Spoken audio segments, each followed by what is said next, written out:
Bonjour à tous et bienvenue sur un petit avis sur Papy Garou. Franchement, j'attendais impatiemment cet épisode parce que les parents de Gabriel viennent du nord de la France et donc ça voulait dire accent ch'ti. Ouais, il m'en faut très peu pour attendre un épisode, mais j'ai eu exactement ce que je voulais. Bon, je pense que pour sa mère, on aurait pu pousser un tout petit peu plus, mais clairement, j'étais fan. J'ai regardé l'épisode avec Afran et Milan et je peux vous dire que j'ai éclaté de rire quand ils ont parlé de la braderie de Lille.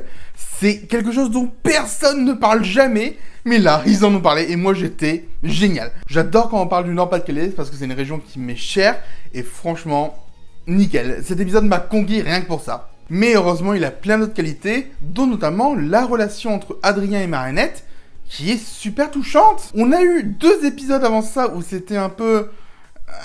pas ouf. Mais alors là, ils étaient mignons, et moi je veux un couple comme ça pour le reste de la saison.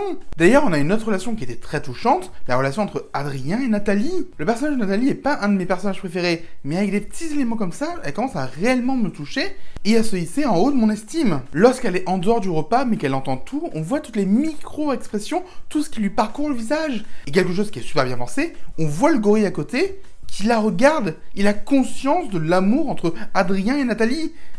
C'est génial! Et c'est vrai que cette relation est encore plus développée quand on voit la scène pré- et post-générique.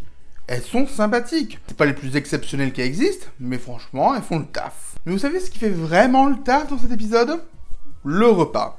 Tout simplement parce qu'on a une ambiance à la Shrek 2. Et comme c'est l'une des meilleures scènes du cinéma d'animation, je suis content de revoir une scène un peu dans cette ambiance-là. Pas aussi réussie, mais franchement très cool. Et d'ailleurs, il y a un autre petit point commun avec Shrek, c'est qu'il y a beaucoup de références. Je peux pas toutes vous les citer, mais il y a 2 chansons de Johnny qui sont vraiment citées dans le texte, à savoir Gabriel et bien évidemment Allumer le feu. Et avoir des petites références comme ça à la chanson française, moi je prends. Et je prends également toutes les petites vannes, genre vous me cassez les ballotins et vous avez un balai dans le blason. Parce que c'est vrai que les Grimmes de Vanilly, c'est des très bons personnages, mais ils ont un petit peu un balois dans le fondement.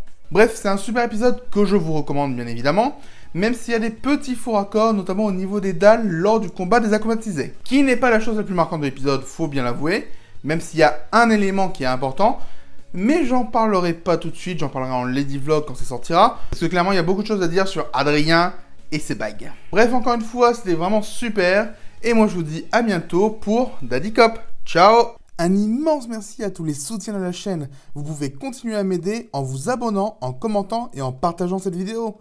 Vous pouvez également faire des dons sur Tipeee ou bien devenir membre. On a une ambiance à la Shrek 2. Shrek 2? Mais qu'est-ce que c'est que ce titre? Pourquoi pas Shrek 2, le seigneur des ânes? Ça va pas.